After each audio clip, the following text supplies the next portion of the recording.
नमस्कार प्यारे मित्रों, कैसे हैं आप सब लोग। आशा करता हूँ अच्छे होंगे। स्वागत है आपका अपने चैनल संकल्प हमारा में। और ये हॉस्टल वार्डन में एडमिनिस्ट्रेटिव एप्टीट्यूड का तीसरा टॉपिक है, ensuring safety and security of children. बच्चों का जो बचाव और सुरक्षा को सुनिश्चित करना, मतलब कि एक हॉस्टल में हम बच्चों का बचाव और सुरक्षा किस प्रकार कर सकते हैं, ठीक है, और किस प्रकार होना चाहिए। तो इसके मैंने कुछ टॉपिक लिख दिए हैं कि किस प्रकार सुरक्षा सुनिश्चित करनी चाहिए। उसके बाद में उन टॉपिकों को रीड करेंगे। जैसे पहला है इसमें अवेलेबिलिटी ऑफ हॉस्टल वार्डन और सुपरिटेंडेंट, ठीक है। तो यहाँ ये कहना चाहता है कि जो एक हॉस्टल होता है उसमें हॉस्टल वार्डन और सुपरिटेंडेंट दोनों में से कोई ना कोई होना चाहिए। सेकंड है इसमें इम्पोर्टेंट डॉक्यूमेंट रजिस्टर मेंटेन। जो हमारे इम्पोर्टेंट डॉक्यूमेंट की जो रजिस्टर हैं वो प्रॉपर तरीके से मेंटेन होने चाहिए। जो रजिस्टर थे वो मैंने आपको बता दिया था इससे पहले वाली वीडियो में कि कौन कौन से रजिस्टर हो सकते हैं। नेक्स्ट है इसमें बेसिक इंफ्रास्ट्रक्चर डिटेल। जो हॉस्टल की जो बेसिक इंफ्रास्ट्रक्चर है उसकी डिटेल आपके पास होनी चाहिए, और मतलब ये भी पता होना चाहिए कि किस प्रकार बना हुआ है। नेक्स्ट है फायर सेफ्टी। तो फायर सेफ्टी में भी आपको ध्यान रखना है। नेक्स्ट इलेक्ट्रिक सेफ्टी का भी आपको पूरी तरह प्रॉपर ध्यान रखना है। जैसे वायर बिछी हुई है आपके हॉस्टल में, तो कहीं कोई वायर कट तो नहीं है, या कट लगा के कहीं ऐसी तो नहीं चिपका दी गई जिससे क्या कोई बच्चा इसके संपर्क में आकर और उसे नुकसान हो जाए या उसे हानि पहुंचे। नेक्स्ट है सेफ्टी फ्रॉम कंस्ट्रक्शनल हैजार्ड। जो कंस्ट्रक्शन चल रहा है हॉस्टल में, जहाँ काम भाई पूरा नहीं हुआ है, तो उस एरिया में भी सेफ्टी का आपको ध्यान रखना है। नेक्स्ट है अर्थक्वेक मैनेजमेंट और अदर नेचुरल डिजास्टर। जो हम अर्थक्वेक मतलब भूकंप, ठीक है, भूकंप मैनेजमेंट का और अदर जो नेचुरल डिजास्टर हैं वो भी प्रॉपर तरीके से होनी चाहिए और उनका भी मेंटेन होना चाहिए। मतलब कि जैसे जो बिल्डिंग है वो सर्टिफाइड होनी चाहिए अर्थक्वेक के लिए, ठीक है। आठवां है availability of safe drinking water. जो साफ शुद्ध पीने का पानी वहाँ उपस्थित होना चाहिए एक हॉस्टल में। 9 नंबर है इसमें availability of sanitation and hygiene safety basic kits, ठीक है। जो सैनिटेशन और हाइजीन की बेसिक जो ज़रूरतें हैं वो पूरी होनी चाहिए। 10वां है हमारा maintain of sanitation and safety hygiene in hostel, ठीक। तो ये हमारे 10 दे रखे हैं, तो इनको पढ़ेंगे। पहले इसमें जो सरकार के द्वारा जो चीज़ें प्रक्रिया चलाई जा रही हैं, जो चीज़ की गई है, पहले उनको एक बार जान लेते हैं। उसके बाद में हम इनको जितने भी टॉपिक हैं इनको रीड करेंगे। तो इसमें पहला है चिल्ड्रन, बच्चे किसी भी देश की सबसे मूल्यवान संसाधन है। देखिए मूल्यवान संसाधन अगर हैं किस प्रकार, अब जो बच्चे हैं बड़े होकर वही क्या कोई अफसर बनेगा, कोई नेता बनेगा, कोई कुछ बनेगा, तो फिर क्या भाई वही तो हमारे मूल्यवान संसाधन है। और उन्हें सुरक्षित वातावरण प्रदान करना भारत के संविधान के अनुसार राज्य की जिम्मेदारी है। भारत के संविधान के अनुसार उनको सुरक्षित वातावरण प्रदान करना किसकी जिम्मेदारी है? राज्य की। और सार्वभौमिक शिक्षा,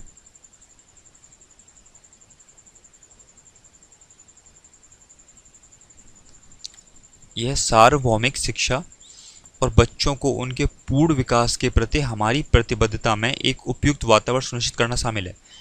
तो जो बच्चों की जो सार्वभौमिक शिक्षा है उसके प्रति उनको एक सेफ इन्वायरमेंट प्रदान करना है ना, सुरक्षित वातावरण प्रदान करना, ये क्या है? ये उनकी प्रतिबद्धता है सरकार की, जो उनके समग्र विकास को सुविधाजनक बनाता है। समग्र विकास को क्या होगा भाई, जब वो सेफ इन्वायरमेंट में पढ़ेंगे तो क्या उनका जो समग्र विकास है सुविधाजनक हो पाएगा। हालांकि स्कूलों में हाल ही में कई घटनाओं में स्कूलों के बच्चों की सुरक्षा के मुद्दे को उजागर किया गया। तो ये जैसे बहुत से स्कूलों में उनकी सुरक्षा को लेकर मीडिया या अन्य रिपोर्ट जाते रहते हैं और वहाँ उनके मुद्दों को उजागर करते हैं कि किस हॉस्टल में क्या कैसा चल रहा है क्या नहीं, उसके बारे में। नेक्स्ट है बच्चों की सुरक्षा के प्रति अपनी प्रतिबद्धता को देखते हुए राष्ट्रीय बाल अधिकार संरक्षण आयोग।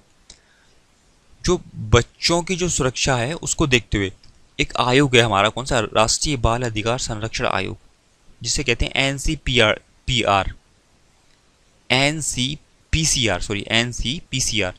देश भर में कई गतिविधियां चला रहा है।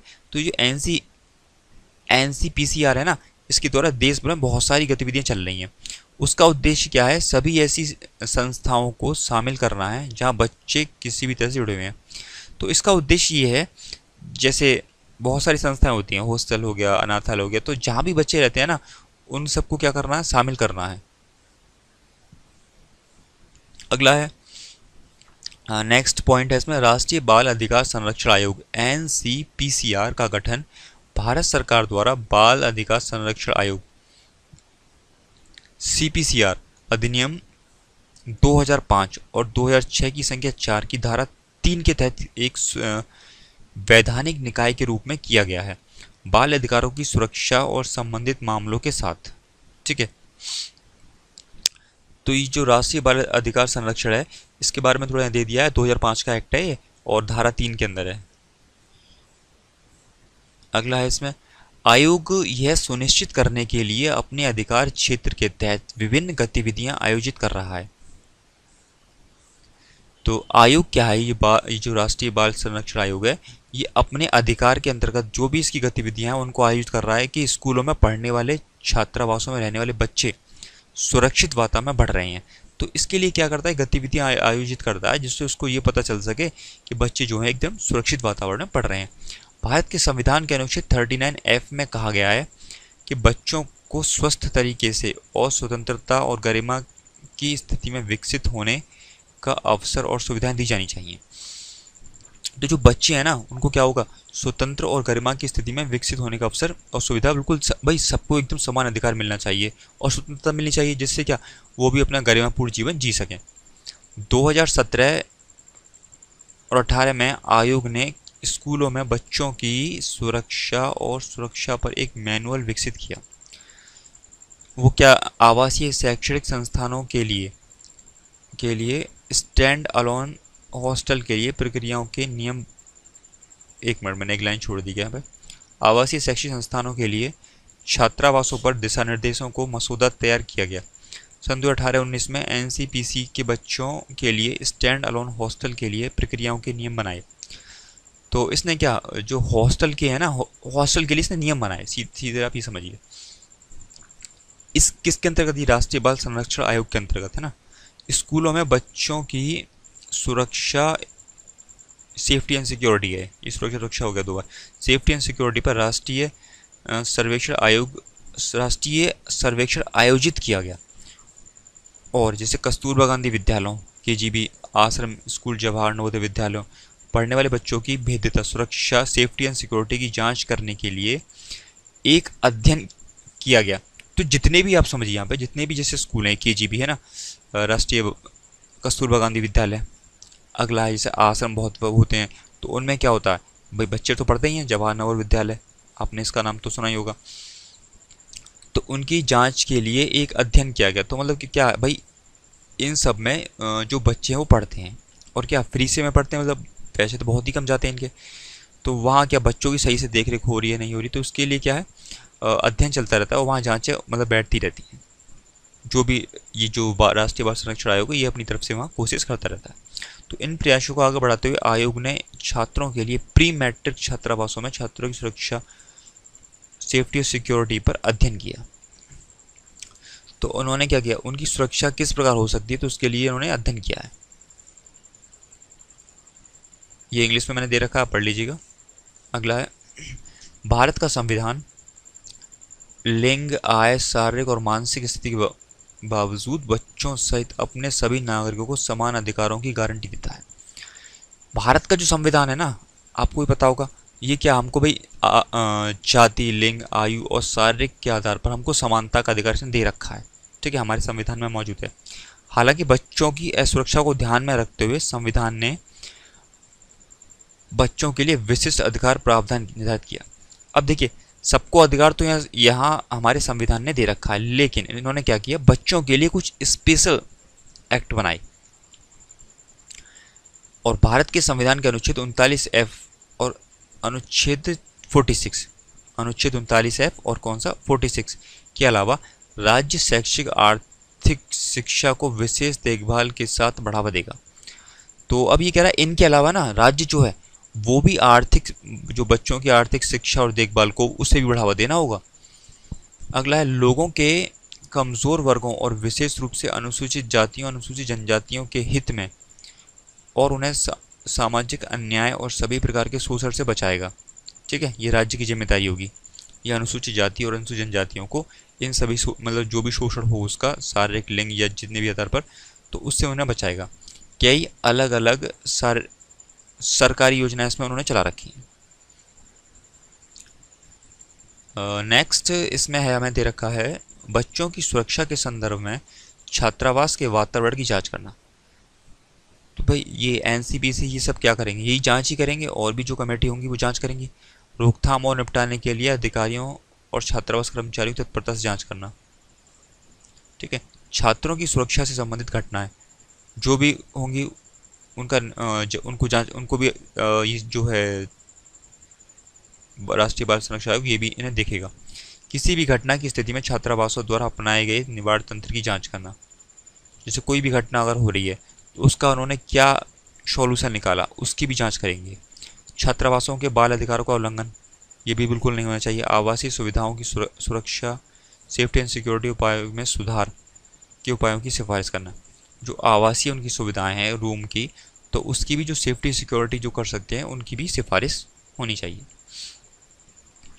अब ये है हमारा ensuring safety and security of children. यहाँ से हम जानेंगे वो जो सरकार की तरफ से कुछ दे रखा था वो मैंने आपको यहाँ लिखा दिया। अब जो जो सेफ्टी और सिक्योरिटी हो सकती हैं एक हॉस्टल में, ठीक है, बच्चों के प्रति, वो क्या क्या।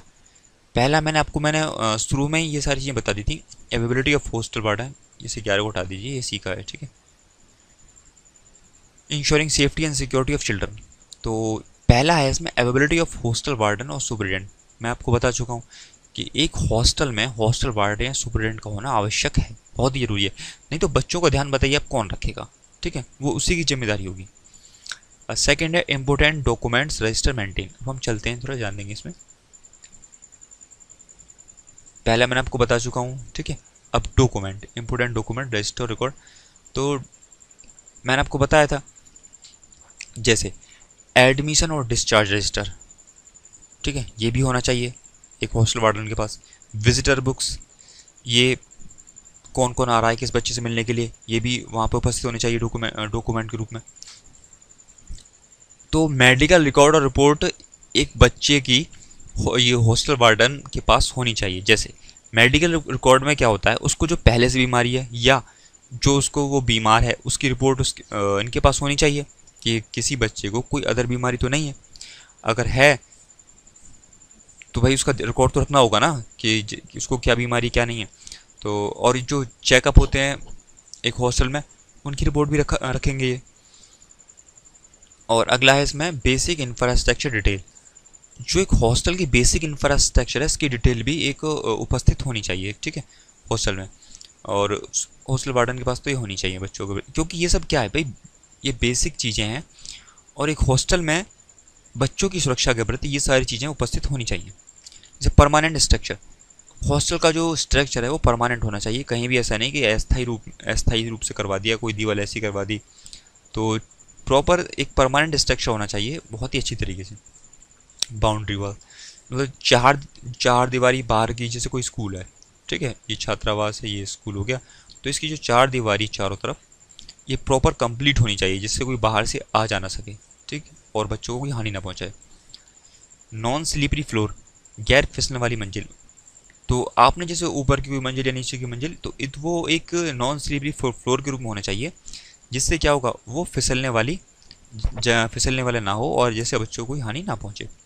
रैम्स मतलब एक तरह ढलान या सीढ़ियों के रूप में आता है, तो ये भी वहाँ प्रॉपर तरीके से होने चाहिए और ये भी अधिक फिसलन भरे नहीं होनी चाहिए। प्लेग्राउंड, एक स्कूल में क्या प्लेग्राउंड उपस्थित होना चाहिए। अगला है separate dormitory for senior junior students.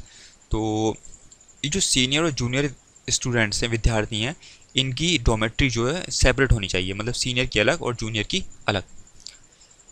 क्योंकि देखिए ऐसा होता है ना, देखिए सीनियर और जूनियर क्या होगा भाई, जो सीनियर स्टूडेंट्स हैं वो जूनियर पे क्या करेंगे, उनको मारेंगे या मार सकते हैं या कूट सकते हैं या अपना रोब जमा सकते हैं, तूने ऐसे क्यों नहीं किया, क्या नहीं किया। तो उससे क्या होगा, अगर सीनियर अलग रहेंगे जूनियर अलग रहेंगे तो सीनियर स्टूडेंट्स जूनियर पर अपना रोब नहीं जमा पाएंगे।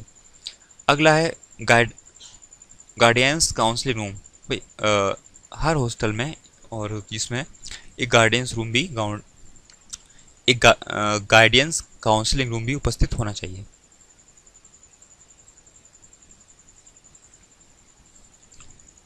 अगला है इसमें फायर सेफ्टी मेजर्स।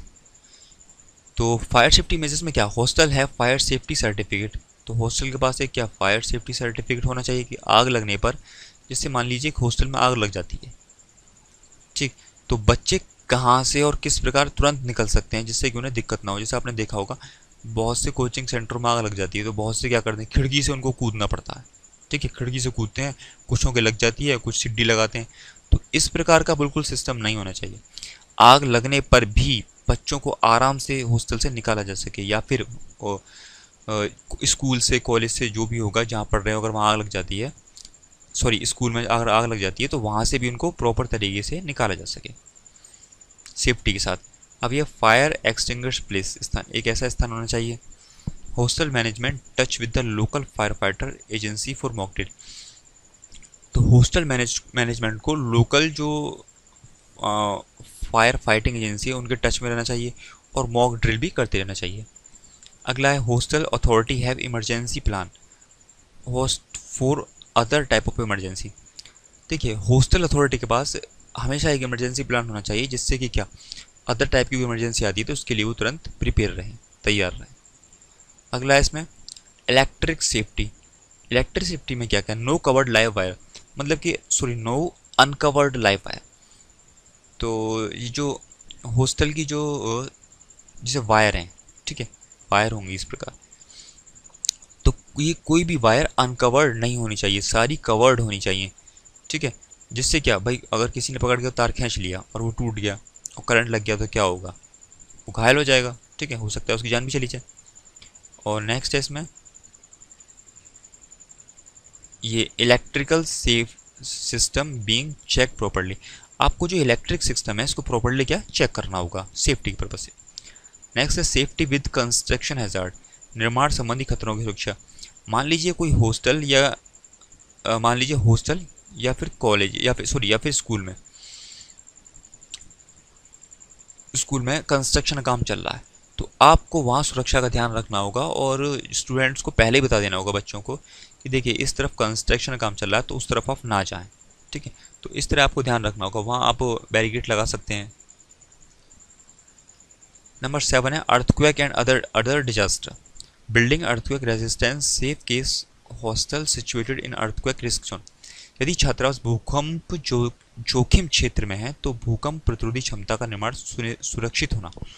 जैसे मान लीजिए जो हॉस्टल है वो ऐसे एरिया में है जहाँ भूकंप अधिक आते हैं, पहाड़ी इलाके या फिर जहाँ भी, तो वहाँ क्या, तो वो जो हॉस्टल है वो भूकंप प्रतिरोधी होना चाहिए, ठीक, तो उसमें मटेरियल अच्छा लगा होना चाहिए जिससे भूकंप के झटकों को वो कुछ झटकों को झेल सके। अगला है इसमें hostel building certificate to be earthquake safe, तो हॉस्टल को सर्टिफिकेट मिला हुआ होना चाहिए अर्थक्वेक सेफ का, ठीक है। नेक्स्ट है इसमें छात्रावास के कर्मचारी प्रारंभिक प्रतिक्रिया आपदा प्रबंधन के लिए अच्छी तरह से प्रशिक्षक उन्मुख हों।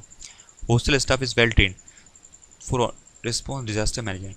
तो देखिए हॉस्टल का जो स्टाफ है ना वो प्रॉपर ट्रेन होना चाहिए, वेल ट्रेन होना चाहिए, जिससे कि वो अगर कोई आपदा आती है तो उसके लिए तुरंत रिस्पॉन्स दे सके। Management hostel authority is in touch with the local disaster management authority. ये हॉस्टल अथॉरिटी जो है, जैसे लोकल में जो मैनेजमेंट डिजास्टर होते हैं, मैनेजमेंट डिजास्टर रहते हैं, उनके संपर्क में रहनी चाहिए। अगला है mock drill is conduct for student preparedness on emergency. तो ये है बच्चों को मॉक ड्रिल करवाते रहना चाहिए जिससे कि इमरजेंसी में वो काम आए, ठीक है, हमें पहले से ही तैयार रहना है।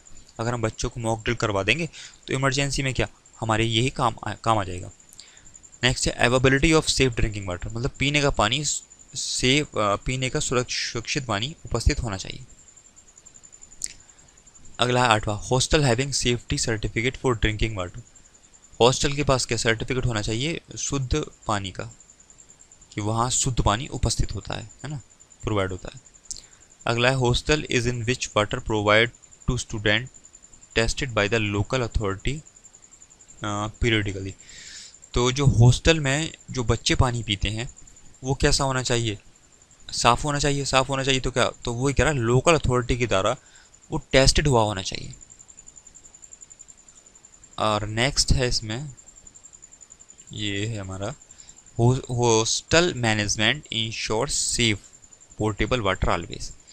तो जो हॉस्टल मैनेजमेंट है उससे हमेशा एक शुद्ध पानी उपस्थित रखना चाहिए। नेक्स्ट है इसमें फिल्टर प्योरीफाई आरओ सिस्टम, ये भी वहाँ फंक्शनल होने चाहिए, काम करने चाहिए। सेफ्टी एंड हाइजीन, इसमें जान लेते हैं। Proper draining system is in place in the hostel premises, जल निकासी, उचित जल निकासी छात्रावास परिसर में व्यवस्था लागू है। देखिए छात्रावास जो परिसर है उसमें जो नालियाँ हैं वो प्रॉपर तरीके से वहाँ से पानी निकल पाता है कि नहीं निकल पाता, तो इसका प्रॉपर व्यवस्था होनी चाहिए आपके पास, ठीक है, हॉस्टल वार्डन। क्योंकि अगर देखो उचित जल निकासी व्यवस्था होगी तो वहाँ क्या हो सकता है, वहाँ गंदगी नहीं फैलेगी। गंदगी नहीं फैलेगी तो क्या हो भाई, वो बीमार भी नहीं होंगे, ठीक, तो उनकी सेफ्टी बिल्कुल सही रहेगी, वो बच्चे जो एकदम सही रहेंगे अपने स्वास्थ्य के प्रति। तो hostel ensure proper disposal of garbage, छात्रावास कचरे का उचित निपटान सुनिश्चित करता है। जो भी कचरा होगा वो प्रॉपर तरीके से डेली की डेली बाहर जा रहा है कि नहीं जा रहा है, इसका भी आपको ध्यान रखना होगा, ठीक है। तो जैसे कचरा कुछ भी होता है तो उसको आप ज़्यादा दिन तक वो हॉस्टल में तो रख नहीं सकते, सिर्फ एक दिन का कचरा हर दिन वहाँ निकलने के लिए आपको उचित आपने व्यवस्था की है कि नहीं की। They are separate toilet student and staff, students and staff का टॉयलेट सेपरेट होना चाहिए। Soap is available near the toilet for the washing hand, जो टॉयलेट्स के पास जो वॉश बेसिन होता है उसमें क्या एक सोप होना चाहिए जिससे कि वो प्रॉपर तरीके से हाथ धो सकें। सुरक्षा व अन्य व्यवस्थाओं का संबंधित दायित्व, इसमें हम जान लेते हैं, मैंने कुछ और सुरक्षाओं के बारे में यहाँ लिख दिया है। जैसे है किसी भी छात्र को अकेले हॉस्टल में ना छोड़ें, ये छात्राओं के प्रति है। तो आपको ये जो, अब मैं आपसे यहाँ पे एक बात बता देता हूँ, छात्राओं के लिए अलग फीमेल हॉस्टल वार्डन होगी, ठीक है। तो इसमें कुछ छात्रों का भी बता दूंगा और मैं छात्राओं का भी। तो किसी भी छात्रा को क्या अकेले ना छोड़ें। अब ये कह रहा है छात्राओं की सुरक्षा का दायित्व किसका है, वार्डन का है। ग्रीम्स अवकाश को छोड़कर, मतलब जो गर्मियों में छुट्टी होती हैं उन अवकाश को छोड़कर यदि बालिकाएं छात्रावास में रहती हैं, मतलब ग्रीम्स के अलावा अगर बालिकाएं अन्य दिनों में छात्रावास में रहती हैं तो बालिकाओं के भोजन, आवास और सुरक्षा की समुचित जिम्मेदारी किसकी होगी, वार्डन को संभालनी होगी। किसी भी छात्र को काम के लिए बाहर ना भेजें, किसी भी छात्रा या छात्रा को, छात्र या छात्राओं को बिल्कुल बाहर नहीं भेजना है। कोई भी छात्रा अवकाश पर छुट्टियों में जाती है तो वह अभिभावक के साथ ही जाएगी, ठीक है। जैसे मान लीजिए स्कूल की छुट्टी हो गई तो अगर उसे अपने घर जाना है तो किसके साथ, अपने अभिभावक जैसे माता पिता के साथ ही वो जाएगी। ऐसे अभिभावक का नाम, रिश्ता, फोटो में रजिस्टर संधारित हो, और जाएगी भी किसके साथ, जिसका फोटो और नाम रजिस्टर में पहले से हो। अब अगला है बालिका छात्रावास में वार्डन के अतिरिक्त परिवार के अन्य सदस्य का रहना निषेध है। ये कहना चाह रहा है कि जो बालिकाओं को छात्रावास रहता है ना, उसमें जो फीमेल वार्डन के अलावा परिवार के अन्य सदस्य का रहना क्या है, निषेध है। नेक्स्ट है इसमें चौकीदार सेवा संबंधी कार्य। चौकीदार सेवार्थी रात्रि में सजग रहेगा, ठीक है भाई, रात्रि को तो सजग रहना ही होगा चौकीदार को। बालिकाओं के अभिभावकों तथा रिश्तेदारों एवं अवलोकनकर्ता अधिकारी के आने पर आगंतुक रजिस्टर में नाम, पता, परिचय फिल करने के बाद, है ना, फिल करने के बाद छात्रावास के बाद ही छात्रावास परिसर में प्रवेश देंगे। यहाँ कहना चाह रहा है कि जैसे बालिकाओं या बालक, इसमें तो किसी का भी छात्रावास हो, उसमें क्या होगा, उसके माता पिता अगर आएंगे, रिश्तेदार आएंगे, अवलोकनकर्ता अधिकारी जो जांच के लिए आते हैं, तो उनको क्या आने से पहले उस रजिस्टर में अपना नाम और पता और परिचय बताना होगा कि हम इस काम से हॉस्टल में जा रहे हैं और हमें ये यहाँ पे करना है, ठीक। नेक्स्ट है सर्दियों में सायं 6 बजे एवं गर्मियों में 7 बजे से प्रातः 8 बजे तक किसी पुरुष का प्रवेश नहीं दिया जाएगा, ठीक है। अभिभावकों को मिलने वाले अतिरिक्त हॉस्टल के अन्य कक्षों में नहीं जाना जाएगा। हाँ, ये कह रहा है कि जो अभिभावक आएंगे ना उनको जो मिलने वाला जो कमरा है उसके अतिरिक्त हॉस्टल के अन्य कक्षों में बिल्कुल भी नहीं जाने दिया जाएगा। नेक्स्ट है चौकीदार एवं वार्डन सहायिका सेवार्थी बिना अवकाश स्वीकृति के हॉस्टल से बाहर नहीं जाए। ये कह रहा है चौकीदार और वार्डन सहायिका जो सेवार्थी है बिना अवकाश स्वीकृति के हॉस्टल बाहर से बाहर उनको बिल्कुल भी नहीं जाना है, क्योंकि अगर ये बाहर चले गए तो हॉस्टल का मैनेजमेंट और कौन, मतलब जैसे मान लीजिए चौकीदार अगर चला गया तो कोई भी बच्चा आराम से बाहर चला जाएगा, तो हमें कैसे पता पड़ेगा कि कौन बाहर गया कौन नहीं गया, ठीक है। और वार्डन सहायिका का भी होना जरूरी है। अगला है इसमें चिकित्सा सुविधाएं। इस कार्यक्रम को छात्रावासों में लागू करने के उद्देश्य निम्न हैं। पहला है छात्रावास का सर्वाधिक स्वास्थ्य परीक्षण हो सके, ठीक है। छात्र हो या छात्रा हो दोनों का क्या स्वास्थ्य परीक्षण हो सके, छात्राओं की बीमारी का निदान हो सके, ठीक है। और छात्राओं के स्वास्थ्य के प्रति जानकारी और जागरूकता बढ़े। चिकित्सा से मतलब क्या है, जैसे मान लीजिए छात्र छात्राओं को उनके अगर स्वास्थ्य का उनकी जांच होगी तो जो बीमारी होंगी उनका निदान हो पाएगा, ठीक है, और पता पड़ जाएगा इनको क्या बीमारी है, और उनकी अपने स्वास्थ्य के प्रति जागरूकता भी बढ़ेगी। अगला है छात्रावास में जिस सामाजिक परिवेश एवं आय वर्ग की छात्राएं आती हैं उनकी स्वास्थ्य के प्रति जागरूकता अति आवश्यक है, क्योंकि उनकी अस्वस्थता के कारण उनके अध्ययन पर भी विपरीत प्रभाव पड़ता है, अतः स्वास्थ्य परीक्षण आवश्यक है, ठीक है। नेक्स्ट है स्वास्थ्य परीक्षण संबंधी दिशा निर्देश। चिकित्सा सुविधा हेतु निम्नलिखित कार्य किए जाने चाहिए। क्या? छात्रावास में प्रत्येक बालिका को प्रतिमाह स्वास्थ्य की जांच स्वास्थ्य रजिस्टर संधारित किया जाना चाहिए। प्रतिमाह स्वास्थ्य की जांच करवानी है और जो स्वास्थ्य रजिस्टर है उसमें हमें फिल करना है कि इसको क्या बीमारी है, बिल्कुल स्वस्थ है या फिर जैसे जो भी हो। प्रत्येक बालिका को मार्गदर्शिका के अनुसार स्वास्थ्य कार्ड जारी किया जाए जिससे उसमें संबंधित समस्त जानकारी दर्ज हो। अगला और जान लेते हैं इसमें, संभव हो महिला चिकित्सा को ही प्राथमिकता से बुलाया जाए। अब यहाँ आप समझिए, जैसे अगर फीमेल हॉस्टल वार्डन है तो उसमें संभव हो सके तो फीमेल जो चिकित्सा है, ठीक है, फीमेल चिकित्सा अधिकारी या फीमेल चिकित्सक जो भी है उसको ही प्राथमिकता देनी है, और मेल वाले में आप किसी को भी दे सकते हैं, ठीक है। प्रत्येक 3 माह के अंतराल पर संबंधित विशेष बीमारी या स्वास्थ्य जागरूकता आदि पर डॉक्टर द्वारा चर्चा परिचर्चा किया जाना सुनिश्चित है।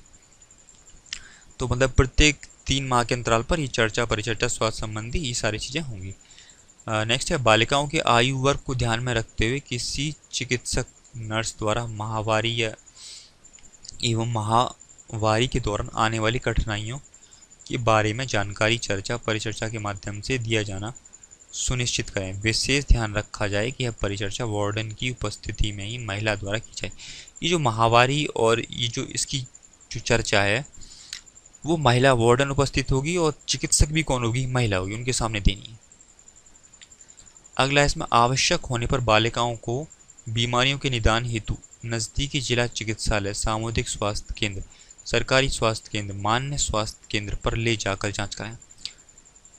आवश्यकता हो अगर, ठीक है, तो आप क्या भाई हर जिले में चिकित्सालय होते हैं सरकारी वाले, उनमें जा सकते हैं, सामुदायिक स्वास्थ्य केंद्र, तो इन पर जाकर आप चेकअप उन बच्चों का करवा सकते हैं। अब ये है यहाँ किशोरी बालिकाओं की हीमोग्लोबिन के प्रति जांच, नेत्र जांच, लंबाई वजन दांतों के जांच प्रति तिमाही हमें करवानी है।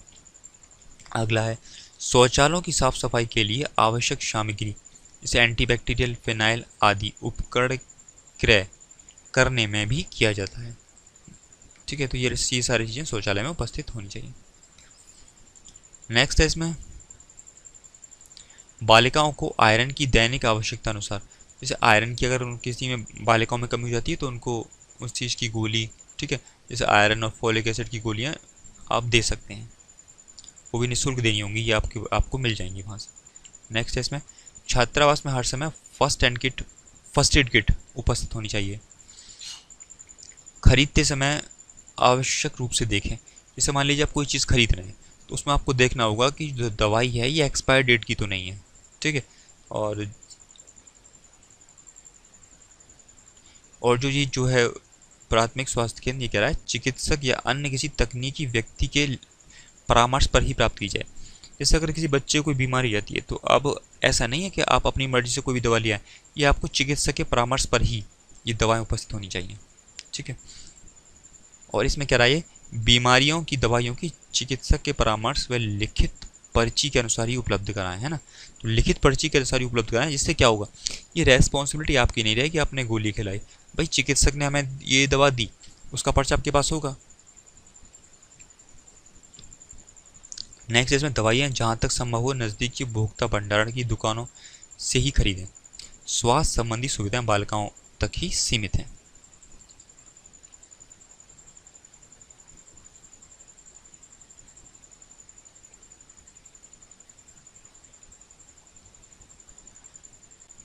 तो उम्मीद करता हूँ वीडियो आपको पसंद आई होगी। वीडियो आपको पसंद आई हो तो वीडियो को लाइक, चैनल को सब्सक्राइब जरूर कीजिएगा। और नेक्स्ट वीडियो आने में 2 से 3 दिन लगेंगे, ठीक है। तो आशा करता हूँ वीडियो आपको पसंद आई।